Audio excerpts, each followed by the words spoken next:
11 मई 1998 की सुबह राजस्थान के पोखरण के रेगिस्तान में सब कुछ बिल्कुल सामान्य दिखाई दे रहा था। तेज धूप, दूर दूर तक फैली रेत और कुछ भारतीय सेना के ट्रक जो रोज की तरह इधर उधर आते जाते दिखाई दे रहे थे। किसी को भी ये अंदाजा नहीं था कि इसी शांत रेगिस्तान के नीचे कुछ ऐसा छिपा हुआ है जो कुछ ही घंटों में दुनिया को चौंका देने वाला था। कुछ ही पलों बाद जमीन के नीचे एक शक्तिशाली विस्फोट हुआ।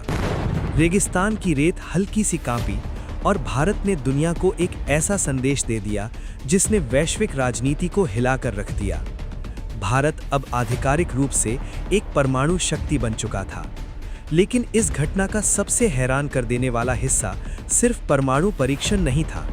सबसे बड़ा रहस्य ये था कि इतना बड़ा और संवेदनशील ऑपरेशन दुनिया की सबसे ताकतवर खुफिया एजेंसियों की नज़र से कैसे छिपा रहा। कैसे भारत ने अमेरिकी सैटेलाइट, जासूसी नेटवर्क और अंतर्राष्ट्रीय निगरानी के बावजूद अपने परमाणु परीक्षण को पूरी तरह गुप्त रखा। इस कहानी को समझने के लिए हमें समय में थोड़ा पीछे जाना होगा। आज से कई दशक पहले जब भारत अभी आज़ाद हुआ था, तब देश के वैज्ञानिकों ने एक बड़ा सपना देखा।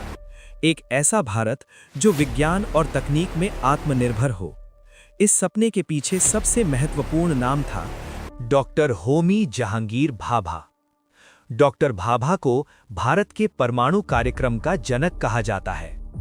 उन्होंने भारत सरकार को समझाया कि परमाणु ऊर्जा सिर्फ हथियार नहीं, बल्कि ऊर्जा और तकनीकी विकास का भी बड़ा स्रोत हो सकती है। 1948 में भारत ने अपना एटॉमिक एनर्जी प्रोग्राम शुरू किया, लेकिन उस समय दुनिया की स्थिति बहुत अलग थी। अमेरिका और सोवियत संघ के बीच कोल्ड वॉर चल रही थी और परमाणु हथियारों की दौड़ तेज हो चुकी थी। भारत जैसे देश के लिए इस क्षेत्र में आगे बढ़ना आसान नहीं था। 1962 और 1964 दो घटनाएं जिन्होंने भारत को बदल दिया। 1962 में भारत और चीन के बीच युद्ध हुआ। इस युद्ध में भारत को गंभीर चुनौतियों का सामना करना पड़ा। फिर 1964 में चीन ने अपना पहला परमाणु परीक्षण किया। ये भारत के लिए एक बड़ा झटका था। अब भारत के सामने एक नई चिंता खड़ी हो गई थी।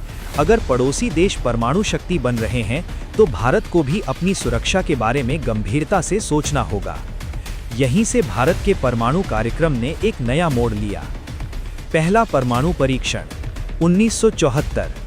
राजस्थान के पोखरण में भारत ने अपना पहला परमाणु परीक्षण किया। इस परीक्षण का कोड नाम था ऑपरेशन स्माइलिंग बुद्धा।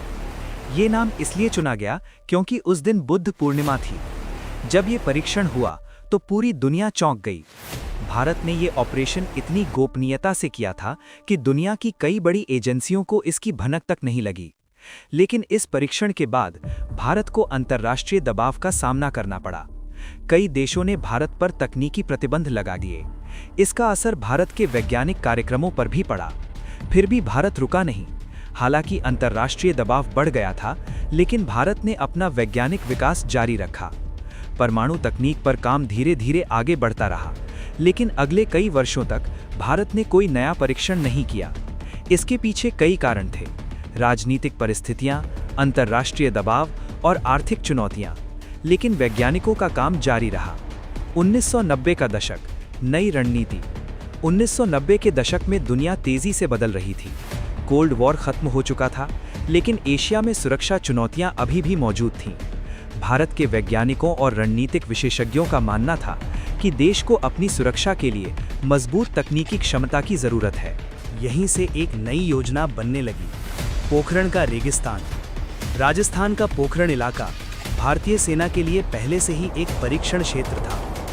ये इलाका आबादी से दूर था और सुरक्षा के लिहाज से उपयुक्त माना जाता था। यही वजह थी कि परमाणु परीक्षण के लिए भी इसी जगह को चुना गया। लेकिन इस बार चुनौती पहले से कहीं बड़ी थी। दुनिया के कई देशों के पास अब उन्नत जासूसी सैटेलाइट थे, जो पृथ्वी के किसी भी हिस्से की गतिविधियों को देख सकते थे। अगर भारत जरा सी भी गलती करता तो पूरी योजना उजागर हो सकती थी। गुप्त योजना। 1998 में भारत सरकार ने वैज्ञानिकों और सेना के साथ मिलकर एक बेहद गोपनीय योजना बनाई। इस योजना में शामिल लोगों की संख्या बहुत सीमित रखी गई। कुछ ही वैज्ञानिक, कुछ सैन्य अधिकारी और सरकार के कुछ वरिष्ठ सदस्य, इन सब ने मिलकर इस मिशन की तैयारी शुरू की। सैटेलाइट से बचने की रणनीति। सबसे बड़ी चुनौती थी अमेरिकी जासूसी सैटेलाइट। ये सैटेलाइट नियमित रूप से पृथ्वी की तस्वीरें लेते थे। भारत के वैज्ञानिकों और सेना ने इन सैटेलाइट्स के समय और रास्ते का अध्ययन किया। उन्होंने पता लगाया कि सैटेलाइट किस समय पोखरण के ऊपर से गुजरते हैं। इसके बाद काम उसी समय किया जाता जब सैटेलाइट उस क्षेत्र में नहीं होते थे। वैज्ञानिकों की पहचान छुपाना। इस मिशन में शामिल वैज्ञानिकों की पहचान भी छुपाई गई। कई वैज्ञानिकों को सेना की वर्दी पहनकर काम करना पड़ा, ताकि अगर कोई सैटेलाइट तस्वीर ले भी ले तो वो सामान्य सैन्य गतिविधि जैसी लगे।